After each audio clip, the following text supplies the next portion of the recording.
یعنی اعلان کیا ہے قرآن کا؟ اسلام آ گیا، نبی پاک قرآن لے آئے، معجزات دکھا رہے ہیں. اب دو راستے ہیں، یا تو ان کی بات مان لو، حق کو قبول کرو، اسلام قبول کر لو، یا پھر ضدی اور ہٹ دھرمی کا مظاہرہ کرو گے تو پھر تم کفر اختیار کرنے والے ہو. تو اے میرے پیارے اسلامی بھائیوں، کفر سے پلٹنے کے لیے بھی مطالبات جو کر رہے ہیں ان کو گویا تنبیہ کی گئی، وارن کیا گیا. اب لیکن ایک بڑا اہم سوال ہے اس پورے سینیریو میں، اب ذرا غور سے سنیے گا. دیکھیں نبی پاک سے تو کفار نے معجزات طلب کیے تھے اور پیارے آقا نے معجزے دکھائے، چاند کے 2 ٹکڑے کر دیے ہیں. کسی نے کہا کلمہ پڑھیں تو پیارے آقا کی مٹھی میں کنکر نے کلمہ پڑھنا شروع کیا. مطلب بہت سارے معجزات. تو جب نبی پاک سے لوگوں نے معجزات طلب کیے، پیارے آقا نے معجزات دکھائے، تو یہاں اگر کوئی سوال کر رہا ہے کہ جناب کوہ صفا کو جو ہے وہ سونے کا بنا دے تو اس کو کفر کیوں قرار دیا گیا، اس کو منع کیوں کیا گیا؟ یہ 2 بڑی کمال کی باتیں ہیں. یہ سوال ذہن میں آ سکتا ہے. دیکھیں حضرت صدیق اکبر رضی اللہ تعالیٰ عنہ جب وہ ایمان لائے نا تو انہوں نے بھی نبی پاک سے معجزہ طلب کیا تھا. پیارے آقا نے ان کو غیب کی خبر دی، وہ کلمہ پڑھ کر مسلمان ہو گئے. حضرت عبداللہ ابن عباس فرماتے ہیں کہ ایک اعرابی آیا نبی پاک کے پاس اور آ کر کہتا ہے یا رسول اللہ صلی اللہ علیہ وسلم، اگر آپ اللہ کے نبی ہیں تو معجزہ دکھائیے، مجھے پتہ چلے کہ آپ اللہ کے نبی ہیں. تو نبی پاک نے فرمایا کہ اگر میں سامنے موجود درخت کی ٹہنی کو بلاؤں اور وہ آ جائے تو مجھے نبی مان لو گے؟ وہ کہتا ہے حضور مان لوں گا. اللہ اکبر. میرے آقا علیہ السلام، ترمذی شریف کی حدیث ہے، نبی پاک نے ٹہنی کو بلایا، درخت کو نہیں، اس کی ٹہنی کو بلایا. ٹہنی اپنی جگہ سے خود ہی کٹی، اچھلتی ہوئی نبی پاک کی بارگاہ میں حاضر ہو گئی.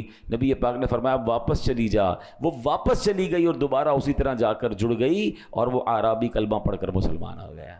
تو ایسے تو بہت سارے واقعات ہیں کہ پیارے آقا سے معجزات طلب کیے گئے، نبی پاک نے معجزات دکھائے، لوگ ایمان لے آئے، سبحان اللہ. لیکن یہاں کفار اگر ایسے سوال کر رہے ہیں تو ان کو کیوں منع کیا گیا؟ تو یاد رکھیے کہ یہ بات، اس میں فرق کیا ہے، ڈفرنس کیا ہے. بتایا امام فخر الدین رازی فرماتے ہیں بہت سیکھنے کی بات ہے. یہ کفار جو معجزہ طلب کر رہے ہیں یہ بطور دلیل نہیں مانگ رہے، یہ بطور ضد اور ہٹ دھرمی کے مان رہے ہیں. یہ جو کوشچن ہے یہ ہٹ دھرمی والا ہے، یہ ضد والا، یہ ماننے کے لیے نہیں کہ حضور دکھا دے تو میں کلمہ پڑھ لوں گا. یہاں چیلنج کرنا ہے، یہاں ٹیسٹ معاذ اللہ کرنا ہے.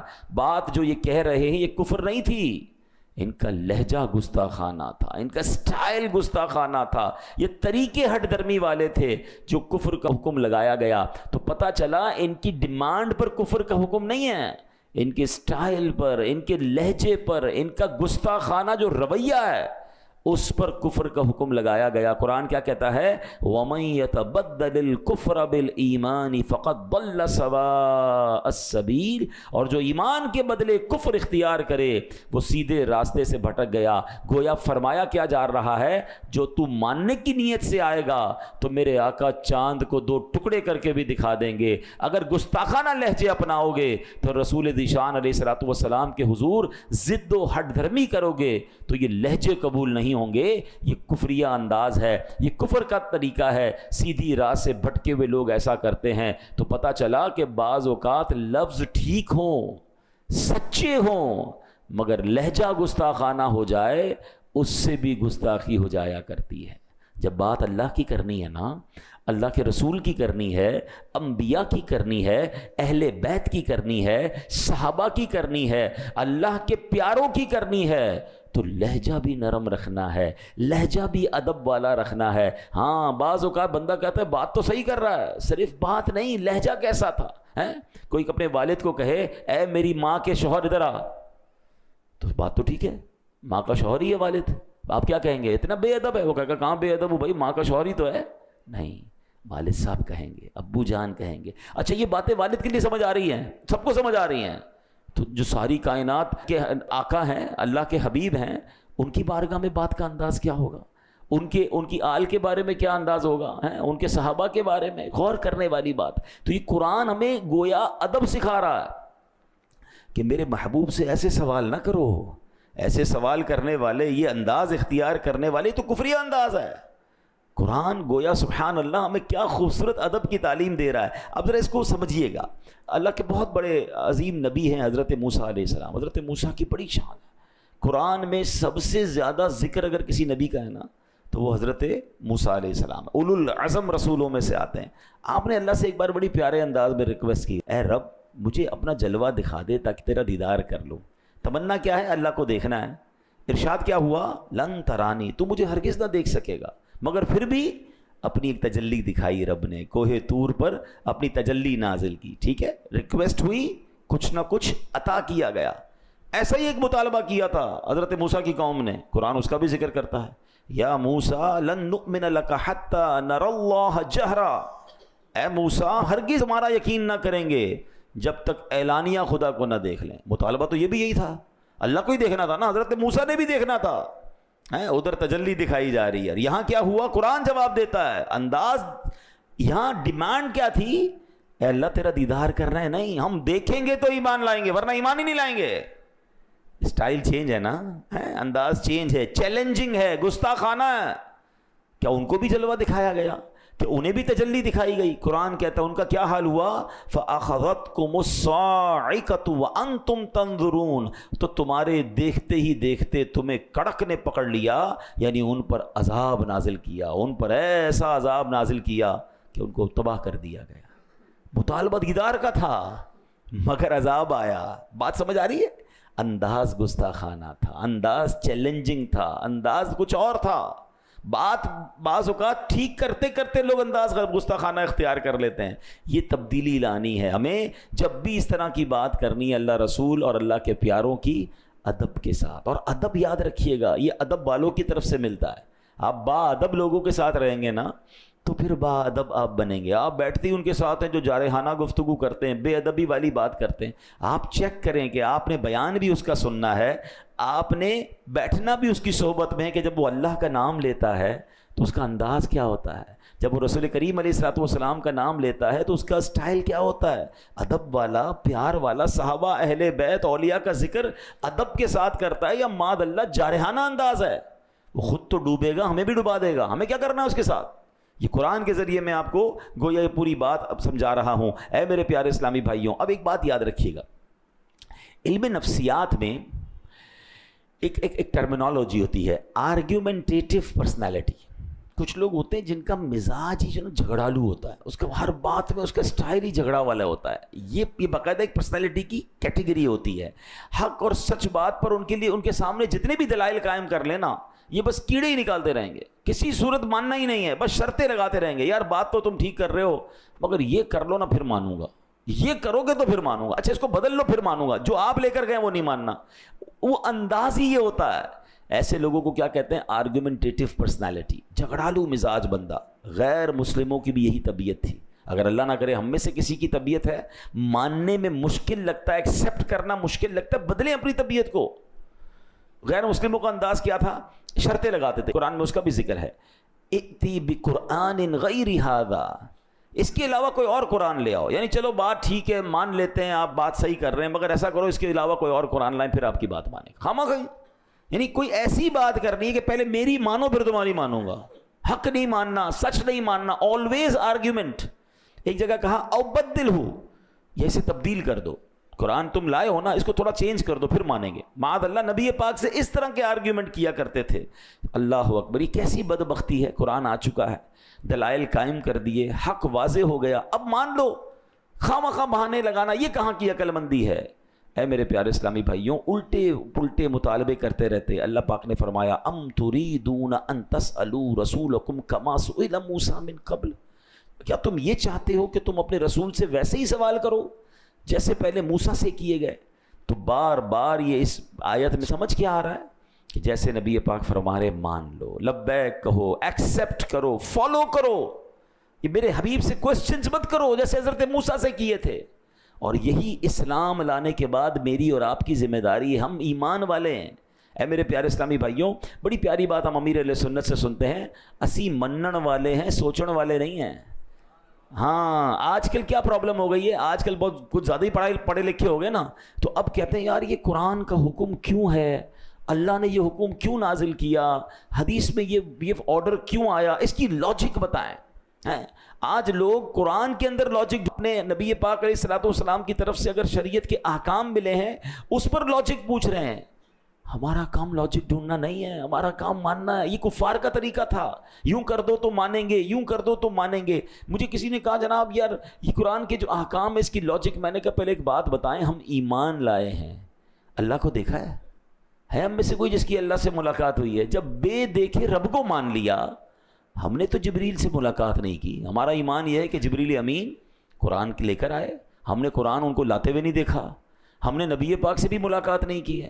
ہم مانتے ہیں اللہ ایک ہے، قرآن اللہ کی کتاب ہے، جبریل امین وہ قرآن لائے، اور کس پر نازل ہوا؟ ہمارے آقا پر نازل ہوا، وہ اللہ کے آخری نبی ہیں. ہم نے جنت نہیں دیکھی، ہم جنت پر ایمان لائے. ہم نے دوزخ نہیں دیکھی، ہم جہنم کو مانتے ہیں. ہم نے قیامت دیکھی نہیں، ہمارا ایمان ہے قیامت پر، مرنے کے بعد اٹھایا جائے گا، یہ ہمارا ایمان ہے. ہمیں حساب دینا پڑے گا، یہ ہمارا ایمان ہے. یہ ساری باتیں غیب کی ہیں.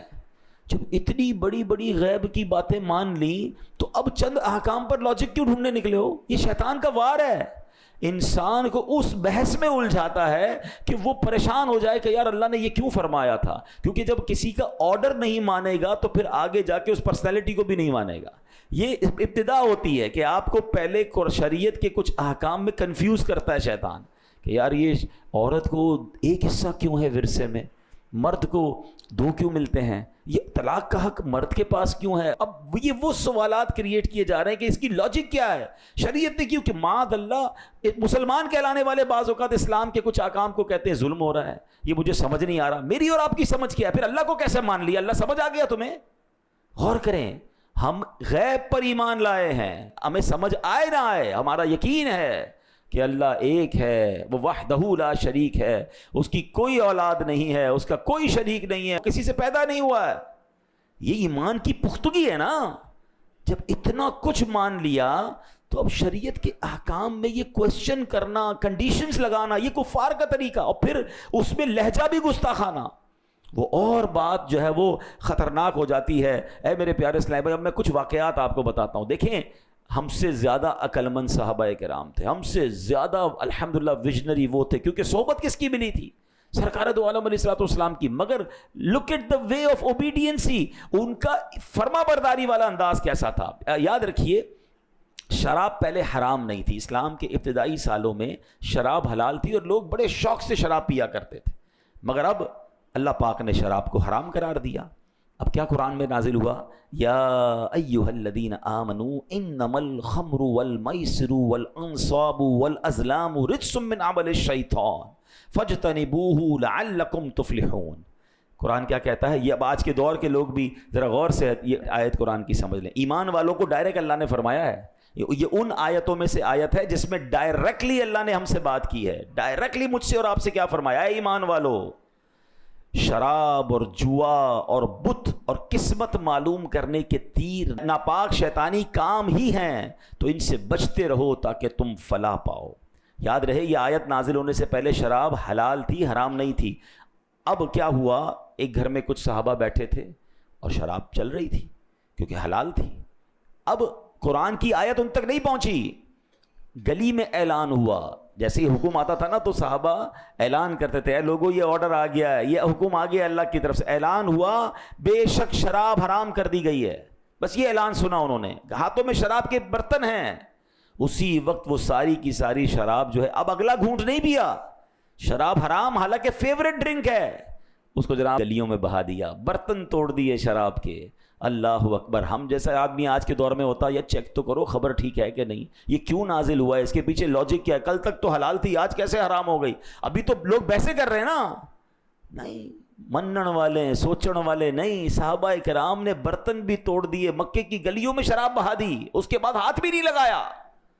یہ وہ فرما برداری تھی کہ نبی پاک کے پاس جائیں گے، اس کی لاجک پوچھیں گے، اس کا سوال پوچھیں گے، اللہ نے کیوں حرام قرار دیا. نہیں، جب پتہ چل گیا رب نے منع فرما دیا ہے، رائٹ اوے ڈیسیشن لیا. اچھا مجھے بتاؤ، یہ منع تو ہمارے لیے بھی ہے نا. مگر آج، حالانکہ ان کے لیے پہلے حلال تھا پھر حرام ہوا، ان کے لیے مشکل تھا یہ کام کرنا. ہم تو جب سے پیدا ہوئے پتہ ہے، جب سے ہوش سنبھالا شراب حرام ہے، ہم کیوں پڑ گئے شراب میں؟ کہ آج ہم نہیں سنتے کہ مسلمان نوجوان، بچے بچیاں اور کئی لوگ ہیں جو شراب پیتے ہیں. مرنا نہیں ہے، اللہ کو جواب نہیں دینا. کیا یہ حکم صرف صحابہ کے لیے تھا؟ جوئے میں کس طرح ہماری قوم غرق ہو گئی ہے. اب تو موبائل اپلیکیشن پر سنا ہے باپ بیٹا ساتھ بیٹھے ہوں, باپ کو پتہ ہی نہیں چلتا بیٹا جوا کھیل رہا ہے, موبائل میں لگا ہوا, ہم سمجھ رہے ہیں میسج کر رہا ہے, وہ تو کسی اپلیکیشن پہ پیسے لگا بیٹھا. اس قدر جوا عام ہو گیا. حالانکہ قرآن کہتا ہے, کیا فرمایا کہ یہ شیطانی کام ہے, برباد کر دیں گے ہمیں. تو صحابہ کرام نے لاجک نہیں پوچھی, رائٹ اوے ڈیسیشن لیا. اور یہ ایک بار نہیں ہوا, کتنا مشہور واقعہ ہے تحویل قبلہ کا. اللہ آپ کو اور مجھے بار بار مدینے کی حاضری عطا فرمائے. مسجد قبلتین جائیں گے نا, آپ جو گئے ان کو پتہ ہے وائے مسجد قبلتین, کہ وہاں پر قبلے کی تبدیلی ہوئی تھی, 2 قبلوں والی مسجد. ٹھیک ہے, اب ماجرا کیا تھا کہ میرے آقا علیہ الصلوۃ والسلام جب مکے سے مدینے پہنچے تھے تو مدینے کے لوگ جو ہے وہ اس وقت مسلمان بیت المقدس کی طرف رک کر کے نماز پڑھتے تھے. تو مدینے کے جو کفار تھے وہ ٹونٹ کرتے تھے, تانا دیتے تھے نبی پاک کو کہ آپ دین تو اپنا لائیں, قبلہ تو ہمارا یوز کر رہے ہیں. تو اب نبی پاک کا دل چاہتا تھا کہ مسلمانوں کا قبلہ جو ہے وہ کعبہ ہو جائے. اب پیارے آقا بار بار آسمان کی طرف نظر اٹھا رہے ہیں کہ کاش اچھا اللہ کا حکم آ جائے. نبی پاک اللہ کے حکم کے کیسی فرما برداری کر رہے ہیں, دل چاہ رہا ہے کہ کعبے کی طرف سجدہ کریں, مگر رب کا حکم آئے گا پھر. یہ بھی تربیت ہے میری اور آپ کی کہ امت کے رہنما ہیں, دل چاہ رہا ہے اس پر عمل نہیں ہو رہا, رب فرمائے گا تو عمل کرنا ہے. آج ہمارا دل چاہتا ہے ہم کر ڈالتے ہیں, چلو یار کر لو کوئی بات نہیں. اللہ کے حبیب کا یہ عمل بھی بتا رہا ہے کہ جی چاہ رہا ہے, لوگ ستا رہے ہیں, مگر جب تک رب کا حکم ہے تو بیت المقدس کی طرف نماز پڑھنی ہے. مگر اللہ کی شان دیکھو, اللہ کا اپنے حبیب سے پیار دیکھو کہ پیارے حبیب کی جو رضا ہے وہ اللہ کو کتنی محبوب ہے. 4 رکعت والی نماز ہے, 2 رکعت مسلمانوں نے بیت المقدس کی طرف پڑھ لی ہے. پیارے آقا امامت کر رہے ہیں, صحابہ صفے بنائے کھڑے ہیں, اور سبحان اللہ دوران نماز وہی نازل ہوتی ہے. اور ذرا اس قرآن کی آیت کا لطف تو لیجئے, اس آیت کا مطلب تو سمجھیے. اللہ فرما رہا ہے قد نرا تقلب وجہک فی السماء, ہم تمہارے چہرے کا آسمان کی طرف بار بار اٹھنا دیکھ رہے ہیں. اے محبوب تمہاری اس ادا کو دیکھ رہے ہیں جو تم بار بار آسمان کی طرف نظر اٹھا رہے ہو کہ ابھی حکم آ جائے, ابھی حکم آ جائے. اب انداز دیکھیں, ارے اگر یہ نعت نہیں ہے تو نعت کیا ہے کہ قرآن میں رب اپنے حبیب کی شان کیسے بیان فرما رہا ہے. قد نرا تقلب وجہک فی السماء, ہم تمہارے چہرے کا آسمان کی طرف بار بار اٹھنا دیکھ رہے ہیں. فلنولینک قبلۃ ترضاها, تو ہم ضرور تمہیں اس قبلے کی طرف پھیر دیں گے جس میں تمہاری خوشی ہے. یہاں علماء نے ایک اور بحث کی ہے, فَلَنُوَلِّيَنَّكَ قِبْلَةً تَرْضَاهَا, اللہ نے یہ نہیں فرمایا کہ اے محبوب پھیر دو قبلے کی طرف جہاں میری رضا ہے, اے محبوب ہم ادھر پھیریں گے جس میں تمہاری رضا ہے. جبھی تو اعلیٰ حضرت لکھتے ہیں کہ خدا کی رضا چاہتے ہیں 2 عالم, خدا چاہتا ہے رضائے محمد صلی اللہ علیہ وسلم. آج ساری دنیا جو قبلے کی طرف رک کر کے نماز پڑھتی ہے نا, منہ میرا کعبے کی طرف, یاد کرنا یہ منہ کعبے کی طرف ہوا اس لیے ہے کہ اس میں نبی پاک کی رضا تھی. آپ چاہتے تھے یہ کعبہ بن جائے, اللہ نے حبیب پاک کی رضا کے لیے مسلمانوں کا قبلہ جو ہے وہ کعبہ بنا دیا. مگر ایک بڑا کمال کا سوال ہے, یہ کب ہوا تھا؟ 2 رکعت کے بعد, بٹوین دا نماز, ڈیورنگ دا نماز. اور نبی پاک نے, اچھا یہ چینج کتنا بڑا تھا اب اس کو میں سمجھاتا ہوں آپ کو. اگر مثال کے طور پہ میں قبلہ رخ بیٹھا ہوا ہوں اور میں نماز کے دوران 5-10 ڈگری چینج ہو جاؤں تو اٹس ناٹ بگ ڈیل, پیچھے والوں کو بھی تھوڑا بہت ایڈجسٹمنٹ کرنا ہوگا. ایسا نہیں تھا, یہ 180 ڈگری کا ٹرن اباؤٹ تھا. یعنی اگر کعبہ ادھر تھا تو بیت المقدس ادھر تھا. یعنی نبی پاک نماز کے دوران اباؤٹ ٹرن ہوئے ہیں. اللہ اکبر. صحابہ کرام نے پوچھا نہیں کہ حضور یہ کیا ہو رہا ہے. نماز میں تو بات بھی نہیں ہو سکتی نا, اناؤنس بھی نہیں ہو سکتا. سب کو پتا تھا محبوب نے رخ بدلا ہے تو ہم نے بھی رخ بدلنا ہے, ہم نے اطاعت کرنی ہے, ہم نے سوال نہیں کرنا, ہم نے کوشچن نہیں کرنا.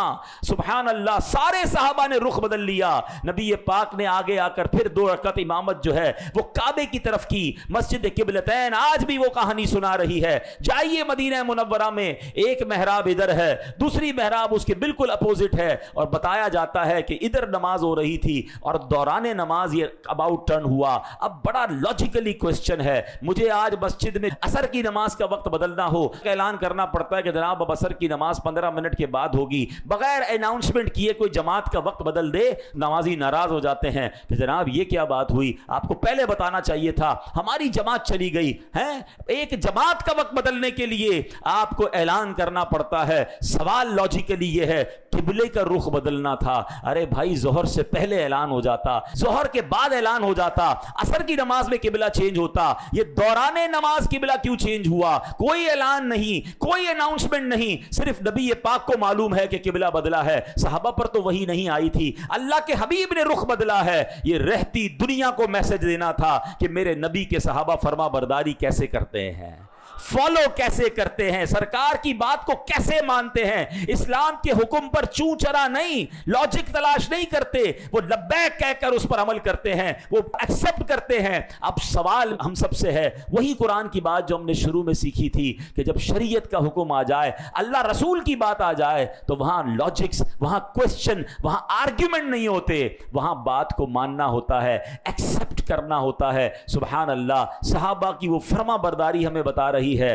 ارے وہ قبلہ چینج ہونے پر سوال نہیں کر رہے، اور آج کا مسلمان اسلامی احکام پر کوسچن اور آرگیومنٹ کر رہا ہے. یہ سیکھیے صحابہ کرام سے، فرما برداری کس کو کہتے ہیں. اور یہ ایک دو بار نہیں، میں نے 2 واقعات سنا دیے نا. آؤ اب ایک تیسرا واقعہ سنیے گا. صلح حدیبیہ، 6 ہجری میں صلح حدیبیہ ہوتا ہے. اب یہ صلح حدیبیہ بھی بڑا یونیک معاملہ تھا. یہ تو صحابہ کرام کا ایک ایسا امتحان تھا. یہ 6 ہجری میں ہوا تھا. مکے سے مدینے صحابہ جا چکے تھے، اور ان میں اکثر وہ تھے جو مکے میں رہنے والے تھے. خود نبی پاک کی 53 ایئرز کی لائف جو ہے وہ مکے میں گزری ہے. آپ سوچو، ہم ایک بار کعبہ دیکھ لیں، ہر سال جانے کو جی چاہتا ہے، سال میں کئی بار جانے کو جی چاہتا ہے. ایسا لگتا ہے مکے مدینے میں دل وہیں چھوڑ آئے ہیں.